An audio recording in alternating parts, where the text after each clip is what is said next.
It is always an honor to host you every Wednesday right here at Digital Earth Africa. Greetings, leaders from the African continent and across the world. Welcome to today's live session, a very special one for two reasons. Today is World GIS Day. It is the celebration of geographic information system technology and acknowledging its transformative impact on our global landscape.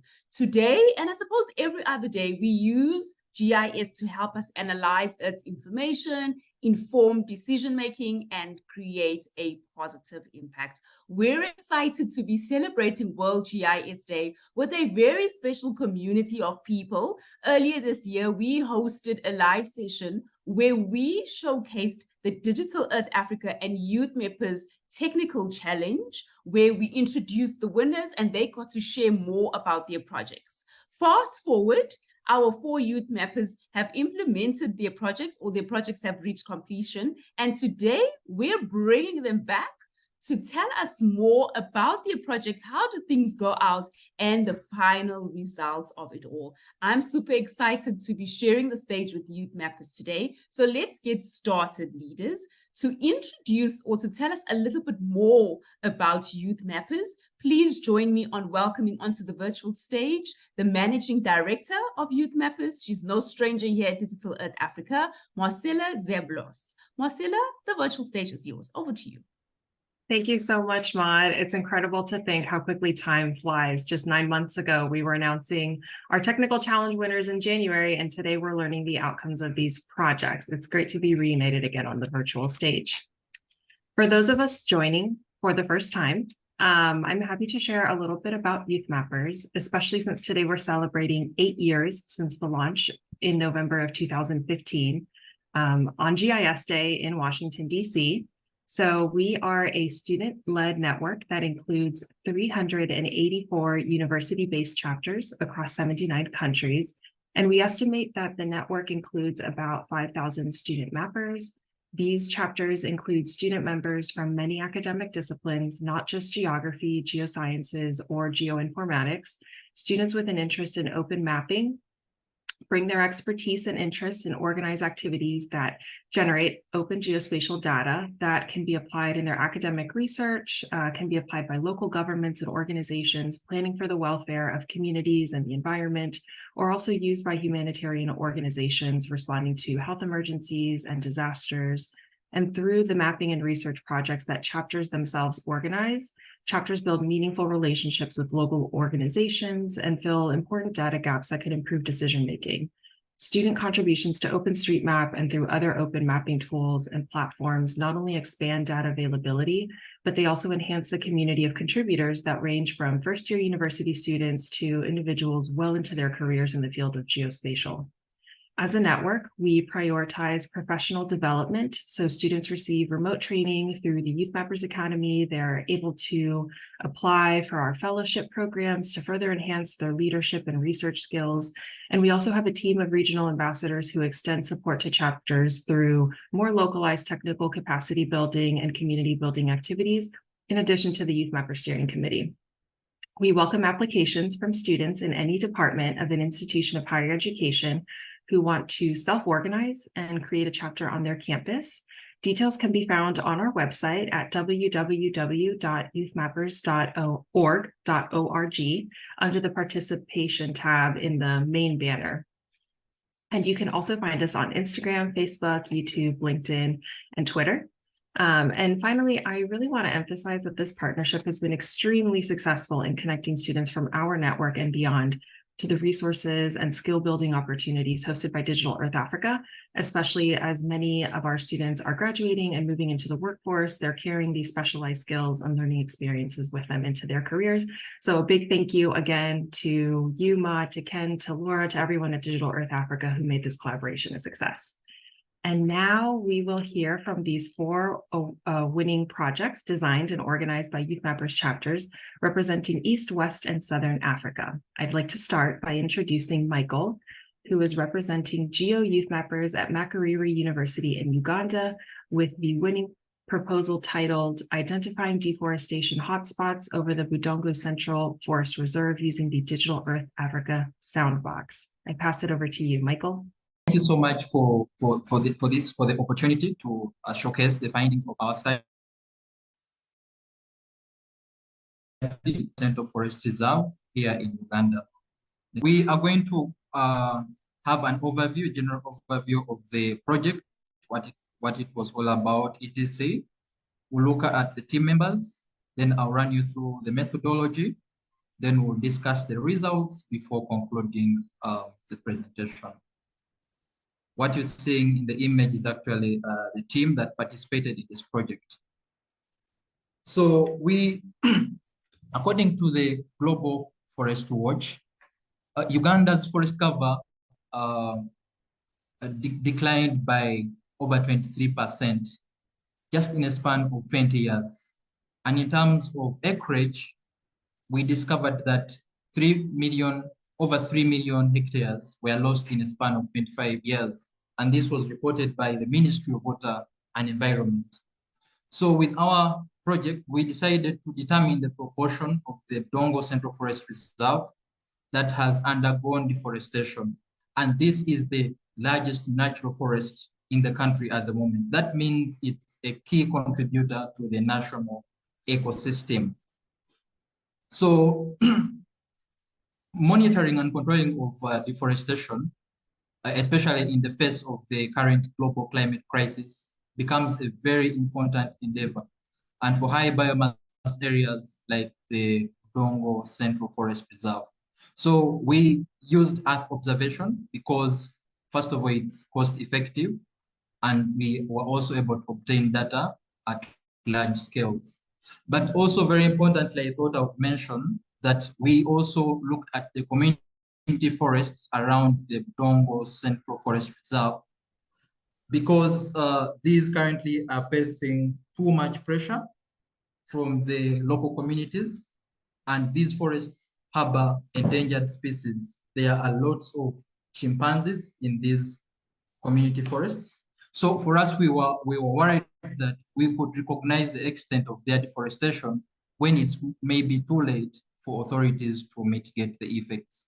So that's an overview of the project. The project was successfully implemented by a team of 5 final year geomatics students.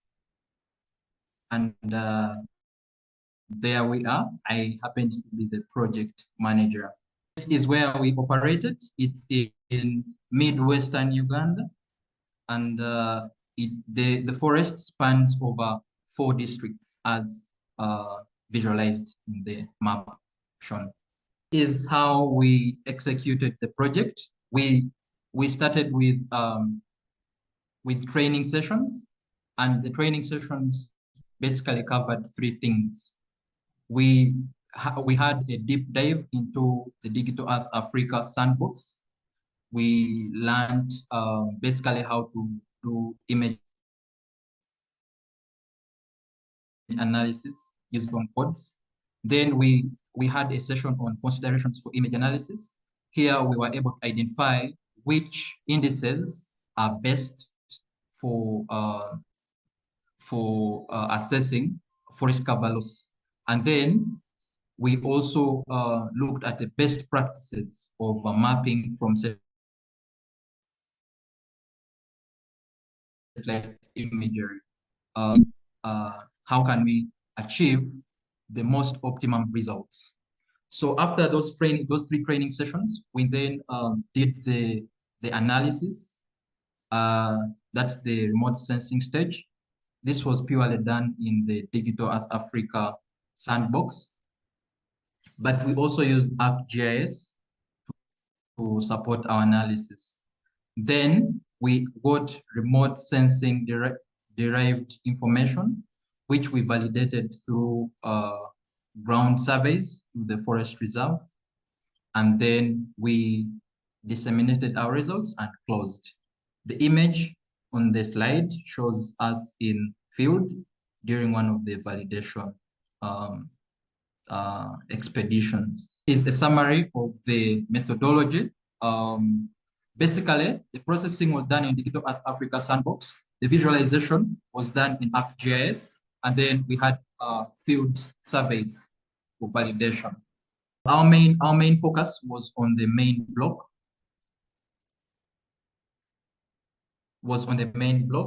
And this is what we discovered.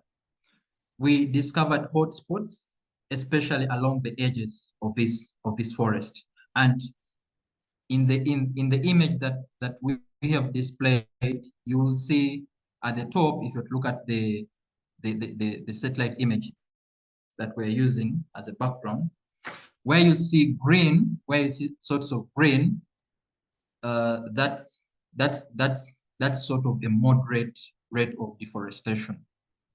Then where you see the red spots down in the image below, that's where we had the serious hotspots.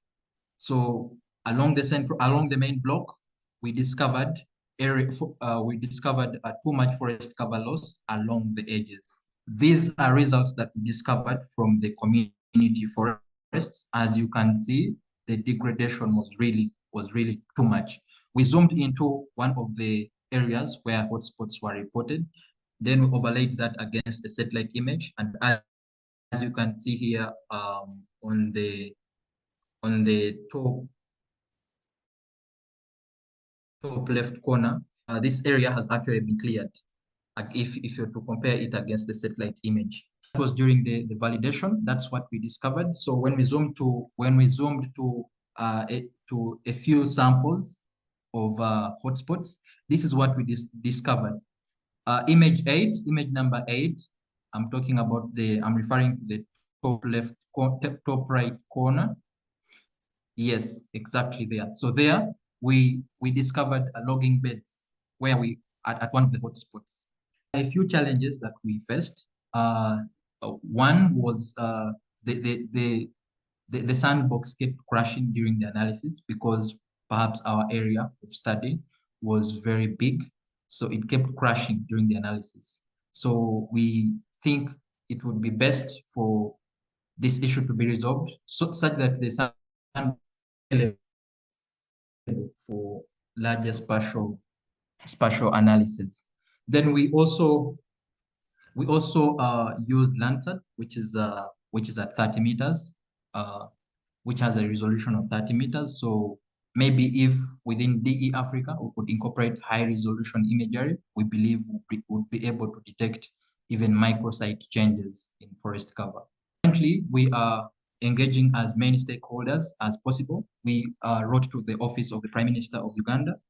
We are also designing a concept to submit to the Natural Resources Committee in the Parliament of Uganda. We shared our findings with the Budongo Conservation Field Station, and we are working with them to see how they can implement some of our recommendations, and most importantly, the National Forestry Authority here in Uganda. In conclusion, the study revealed robust evidence of deforestation in the reserve and the community forests. There was a significant loss of forest cover in especially the southern and northern parts of the reserve, and we got an overall decrease of 3.71% over the last decade. So these findings actually underscore the urgency of addressing the drivers of deforestation in the study area. So, but that we have demonstrated the potential of the Digital Earth Africa platform for effective forest monitoring and management, and we believe that we could contribute to the adaptation. Oh, yeah, time is up. So we recommend that ground surveys be conducted by the National Forestry Authority in Uganda here to supplement the information got through remote sensing. We also propose forest restoration programs, for example, afforestation campaigns in the vicinities of the affected forests.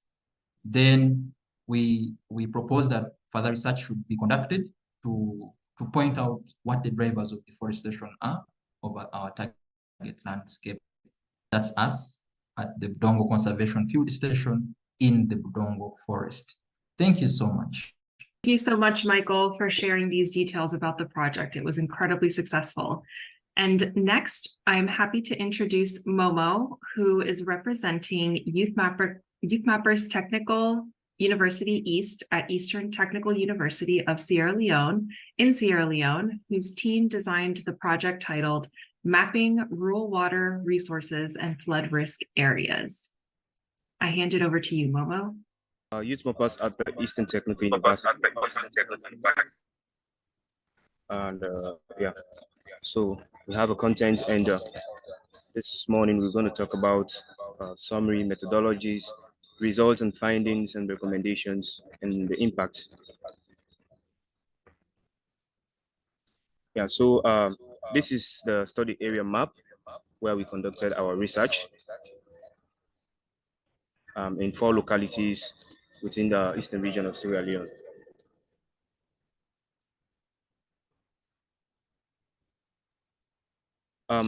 So basically, for we the youth mappers to address and bring out means and ways that can support local government, NGOs, and other humanitarian organizations with community stakeholders to achieve sustainable development goals within local communities. We, the youth mappers at the Eastern Technical University, we use open geospatial tools like the water observation from space, from Digital Art Africa, and we have QGIS, the OpenStreetMap, and other data collection tools in order to be able to map out rural water resources and communities that are risk to flooding areas. And this data was analyzed and to produce results about clean and safe drinking water within these rural communities. So for the project to meet deliverables and the goals and objectives, YouthMappers at Technical University of Sierra Leone applied the following methodologies in order to achieve or get the data or the results and findings of this project. And one of the methodologies which we used was the development of questionnaires using the Kobo toolbox, which was deployed in the Kobo Collect, and we have our enumerators went to the field to collect the data. And we also apply the methodology of randomly selecting buildings that represent households, since that the data collection could not cover all households within those communities. I mean, all the structures or all the buildings or every person living in that community. What YouthMappers at Eastern Technical University did was to create a map by randomly selecting buildings from the map. And that map was, we built an interactive map with that data, and the enumerators went to the field and visited 70 to 80% of buildings which represent households in those communities. And another methodologies also applied to this project was training of field staff. Since some of our YouthMappers members do not have that adequate amount of experience or expertise in using some of the tools which you use in obtaining this research. So we have to conduct a training. We conducted a 2-day training where they were used with tools like QGIS, OpenStreetMap, editing the OpenStreetMap, using the ID editor. We talk about the Google Map, navigating the OSM and the Kobo Collect, and the rest. So we conducted a 2-day training. And another methodology which was applied was we conducted a training on water sanitation and hygiene with the local community. Since we YouthMappers could not have the opportunity or the finance to provide them access to safe and clean drinking water, but what we did was to organize a workshop, a session wherein we train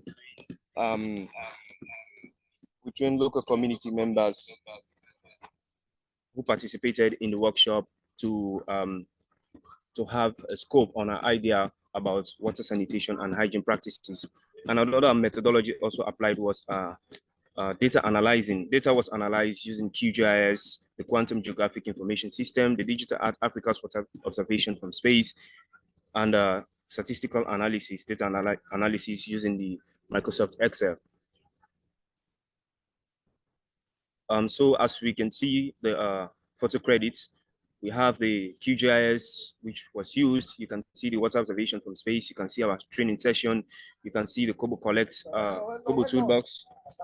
And we also have the OpenStreetMap, and we have an interactive map, which was the randomly selected buildings.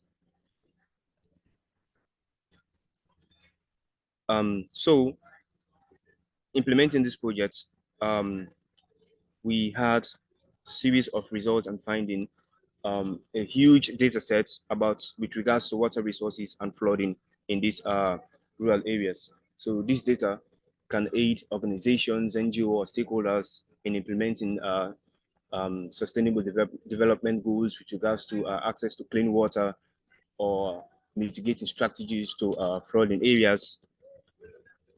This data can help a lot. So the results and finding were obtained from the data collected in local communities from respondents. YouthMappers chapter members who served as data collectors and enumerators went to the field. They asked about water resources, the available water sources, the quality, the quantity of water in those communities, the availability. So they went to the field and asked about them. So the data that was gathered and collected, we have a geodata, and we also some other relevant data which we acquired, and that was analyzed to produce the following results. And data, the analyzing tools that was used to produce the results and findings was one was the water observation from space by the Digital Art Africa, QGIS. We have the Microsoft Excel spreadsheet, the OpenStreetMap. So these were some of the tools, some of the key tools that were used to produce the results of this project. And when we talk about the water observation from space, so we had the annual summary of water in Tongo, Kibima, Kamasu, Jau, and Daru. So these were our key targeted areas, implementing areas. So we collected annual water summary in these communities. And the results shows that the annual summary of water in Tongo with the use of, and not only Tongo, but Gebema, Kamasu, Jau. So with the results acquired through the annual summary of, about the annual summary of water in these communities shows that there are only few water available, and maybe during the dry season it even dried up. And even from the questions which was administered, the respondent told us that they have difficulties with regards to water availability, quantity, and quality. So the product, which is the water observation from space, has a spatial resolution of 30 m and the temporal coverage of 1980s to latest calendar year. It is derived from Landsat collection 2 surface reflectance products. The annual summary can be used to understand year-to-year changes in surface water extents. WOB shows surface water on day and time, the state light passed overhead, which might be before, during, or after a flood peak, given the time between state light passes, approximately 16 days. So this tool, which is the water observation from space, can produce a huge result with regards to annual summary of water in any place on Earth so far. So we use that tool to provide us a summary of about the annual water within these local communities, which brought a result that most of these communities lack access to even water, and few of the available water is not even safe or clean for drinking.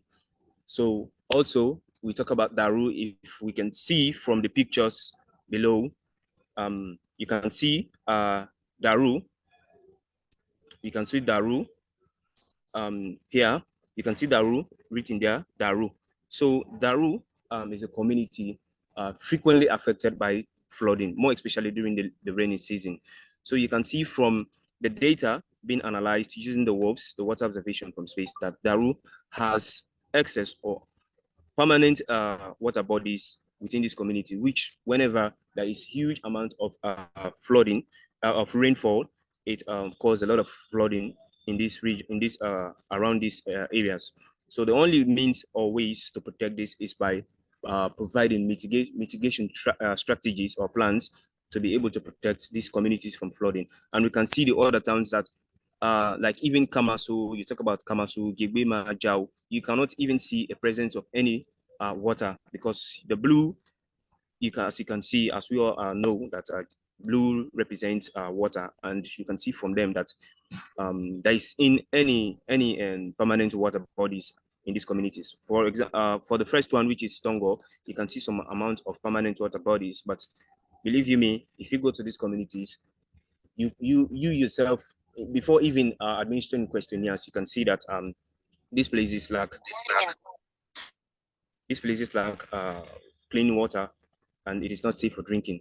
So with the use of these tools, we are able to gather a comprehensive data about these communities with regards to water resources and flooding. Yeah. So you can still see the results and finding. We had quality of water. You can see from the points what like you see the quality of water bad, the red represent the bad, and the green is average, and the blue is good. So you can see there are still, in this Tongo which I was talking about, water is available, but there are still some the waters, those waters that are available, they are not clean or safe for drinking, and there are some, they are average, and some they are good. Few we are only good.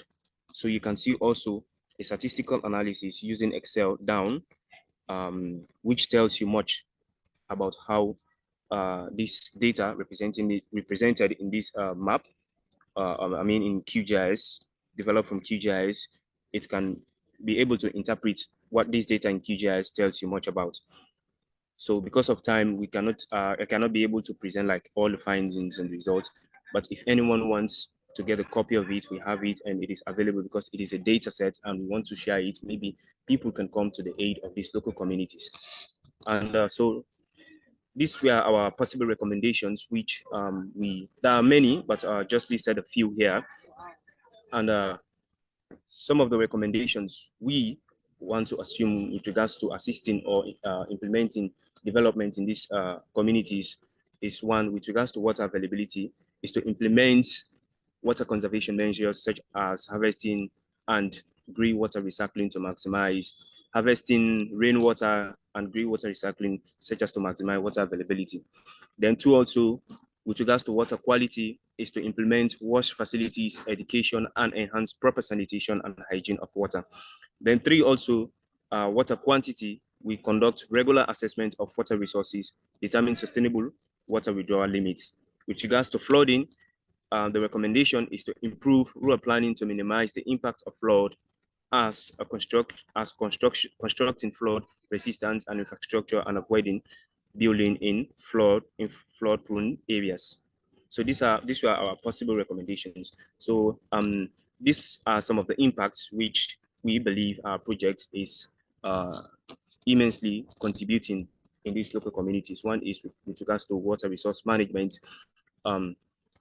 From the workshop or training session on water sanitation and hygiene, which we had, local community stakeholders have got the experience on how to manage and treat their water locally. Then two, also access to clean water. We are able to provide them with basic means and ways on how to have access to clean water. Like if the available water which they have presently, how they can implement strategies to make that water look pure and better for drinking or domestic uses or agricultural purposes, and the proper agricultural planning. We taught them also and shared with them some of the possible means and measures they can use with regards to agricultural activities which cannot influence water resources in those communities. And also disaster risk management. We also had a session and shared some of our experiences and some of the recommendations with regards on how they should mitigate the disaster risk management. And with regards to infrastructural development, we told them how to implement like local drainages around these flooding areas, or to avoid building infrastructures around flood-prone zones. And also to sorry, excuse me. and also like tree planting to promote conservation. Yeah, so these are some of the impacts which we believe the project is harnessing on these local communities. Thank you. I'm Momola Amin from the YouthMappers Eastern Technical University. You can follow our Facebook page, YouthMappers at 232, or send us an email, ymtusl@gmail.com. We are ready to appreciate anyone and share our data sets or our documents with anybody. Thank you very much.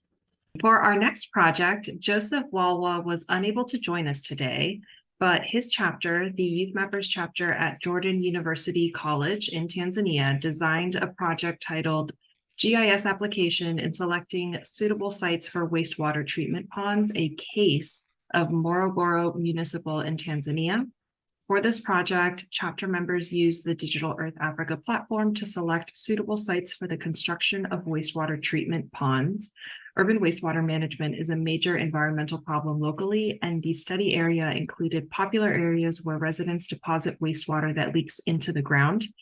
YouthMappers and Digital Earth Africa have featured blogs summarizing the processes and methodologies engaged while carrying out these projects, so be sure to check those out on our respective websites. And I'd like to move on now to our fourth and final project summary, or I should say update, from Joshua, representing MUST YouthMappers chapter at Malawi University of Science and Technology. Joshua, I hand it over to you. Everyone for the time and the opportunity and joining me today in presenting my final project, our final dissemination. We carried on a project titled Deforestation Mapping, a study that involved Zalanyama Forest Reserve in Lilongwe, Malawi. Next slide. Yes, so we'll cover the general introduction, the goal and motivation, the methodology, the results, and finally the conclusion. Take note that everything is summarized here since the project was a big one. Next slide. Next slide. All right. Now, on the general introduction, just in 2 decades, Malawi lost 1 million hectares of woodland. That's an information that we extracted from National Statistics Office of Malawi. And it dropped from 4.4 million hectares to 3.4 million hectares. Efforts to revive these forest losses are seemingly less productive. And Zalanyama Forest Reserve, which was once prestigious, is dying at an alarming rate also. The land cover changes from forest to non-forest are undoubtedly notable. And this study has used a mathematical approach to understand the forest cover dynamics at Zalanyama. Generally, the methods that we undertook were land use and land cover classification, forest monitoring from Digital Earth Africa, forest fire mapping, and vegetation change detection. Next slide.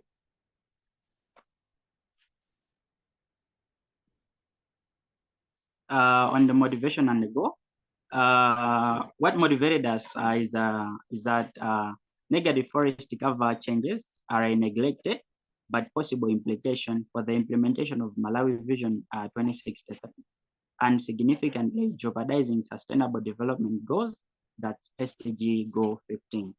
Thus, this kind of studies might join other ultimate campaigns on natural resource restoration and or reclamation. Now, the goal was to present how forest area has been lost to non-forest area from the year 2000 per year up to 2020, and also to showcase the near current state of the forest reserve, in this case, Zalanyama, and finally to contribute to scientific-based awareness campaigns in reviving the dying natural habitat. Next slide. Now, on the methodology, the first one we undertook was data collection, from which we downloaded 2 Landsat satellite images. Landsat 8 images for the year 2000 and 2020. And we also involved field data collection, thus for ground truthing and random local community experience gathering. Of course, we didn't include one, which was remote mapping, or we created a mini project on Mantele and OpenStreetMap to support our project. Also, we did data pre-processing for the images and supervised image classification, using open source QGIS 3.28 as Firenze and HTTP plugin. And we also gone through here forest loss area function from Digital Africa notebook, forest monitoring, showing loss year, loss area in hectares, and the general forest loss trend. And also we undertook burnt area mapping, from which we mapped the fire hotspots and calculated the forest area loss for the year 2020. And finally, we did the vegetation change detection analysis from Digital Africa also, which showed the statistically significant deforestation and of course afforestation. Next slide. On the results, from the classification we undertook, land use and land cover classification, we found that tree cover was dominant in the year 2000 with a few shillabs and grassland shown. However, much of the forest area was lost between 2008 to 2020. This was as highlighted by the forest monitoring notebook from Digital Africa. And we found that the maximum tree cover loss happened between 2016 and 2018 with a record of up to 2,600 hectares, which is an equivalent of 6,424.72 acres. Between 2010 and 2014, 1,700 hectares of tree cover was also lost. And in 2020, 126 hectares of tree cover was lost now due to forest fires, as indicated by the forest fire mapping from Digital Africa. And also from the vegetation change detection we undertook, we found that out of 16.36% of pixels that underwent statistically significant change, 14.1% pixels underwent statistically significant deforestation. And I have a question here, of which I'm posing to the audience. Do you wonder the result that you will see in 2020? And hopefully the answer will be no. Next slide. Now, this is what we generated as our final results. So to my left, I have the classification for the year 2000. On the middle, I have the forest monitoring result, which is the forest loss per year from 2000. And to my right is the classification result for 2020. So I'll focus on this one for a while. Now, if you can see on the classification result that's being shown on the left for the year 2000, you can see that we have a lot of trees there. So the green ones are the trees that were covering Zalanyama by then, and the orange, little orange and yellow ones are the shrubs, and of course the grassland. Of which from this one we can see clearly that the tree cover was dominant, unlike the rest of them. Now, we focused on calculating how we have been losing the forest from this year, 2000, up to 2020. Now, focusing on the middle result, we may see that the color that's being shown on the top with the map is showing where we have been losing the forest and to what amount of the forest have we lost on that year. So from this one, you can see also from the graph that from the year 2016 to 2018, that's where we had the maximum loss, followed by the year 2014 to 2015. So because of this, because we have been losing the trees yearly, that's how we now arrived at 2020. So this classification for 2020 to my right is clearly showing that we have been, we have very few trees remaining, a very few tree cover that's covering Zalanyama right now, as of 2020, I say, and a lot of shrubs, and of course, grassland. Next slide.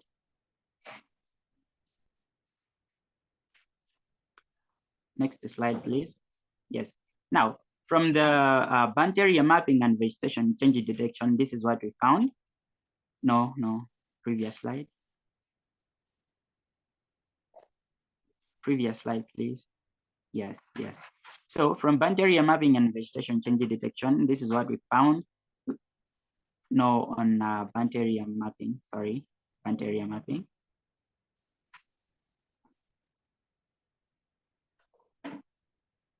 on Bantu, yes, that one.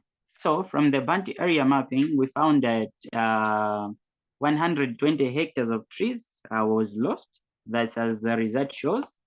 Unfortunately, we tried to find fire hotspots in the forest, but since we didn't have the right data to do that, we're not able to find the fire hotspots. And to my right, sorry, it's the next slide, not this one. And to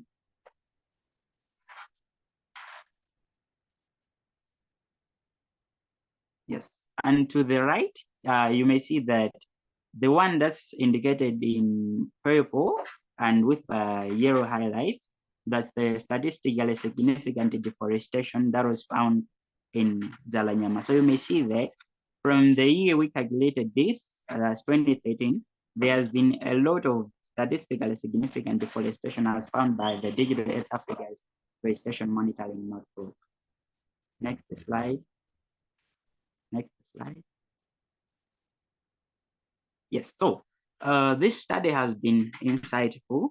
Although there were a lot of challenges along the way, the goal of this study was achieved. And from the findings, it is not an issue to say if this forest cover loss continues for a few years from now, there will be no Zalanyama Forest Reserve in the next few years. It has been 3 years past the time our study last established. That's our study is ending in the forest, the last year for our study was 2020. But from the field data that we generated, that's in 2023, and of course the trend, there is very minimal improvement in the forest cover gain, while the loss is still heading up. Well, we think launching a campaign together with different stakeholders can help. The next slide.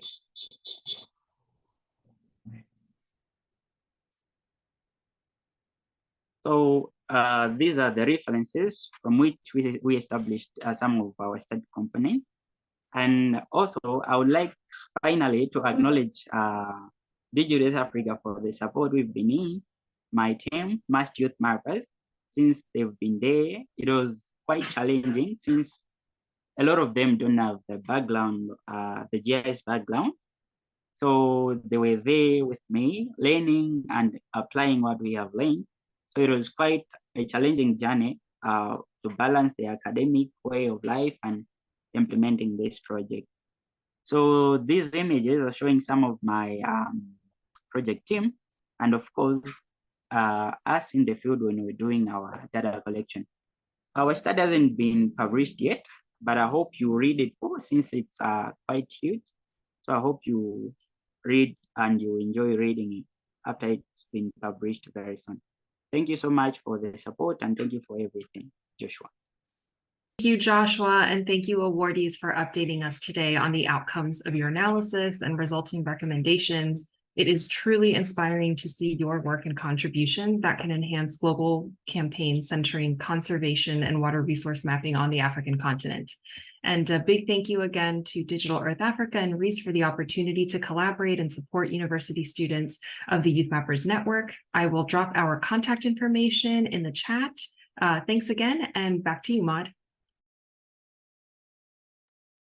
Thank you so much, Marcela. Thank you so much to the YouthMappers. And on behalf of Digital Earth Africa, it's been an absolute honor collaborating. Youth development is part of one of our pillars here at Digital Earth Africa, and we were honored to be able to contribute to that and to see a group of young people doing some amazing work across the continent. We wish them well for the rest of the journey ahead, and more so on this GIS Day, where we're all about celebrating geographical information systems.